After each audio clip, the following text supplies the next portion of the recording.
is beyond the mind? How does that, can you elaborate on that for me, please? So first of all, when we speak of a word mind, now every person you speak to, they will have a different definition of what mind means to them. For some people, mind is just the brain, but the brain is just the computational part, the hardware, right? To some people, mind encompasses a lot more, and mind doesn't have a fixed location in the body. It is all around us. So when we speak about the mind, I think everyone will have their own definition. But the way you're speaking to me, Kishan, is more about your thoughts, okay?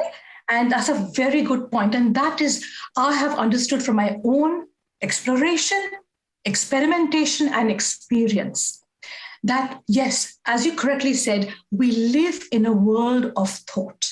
But what is our relationship with our thinking? That is what I explore. So when we believe every thought to be true, we suffer. Because our mind, especially the left brain, so we have left brain thinking and we have right brain thinking. But the left brain is the one that speaks loudest. So often we are drawn and attracted and seduced by it. And it makes us think that what it has to say is of value. So we listen to it, okay? But when you develop a different relationship with that thinking, that you are not your thinking and everything you think is not true, that is when you understand that there are different voices in your mind. There is a voice of the ego and there is a voice of wisdom.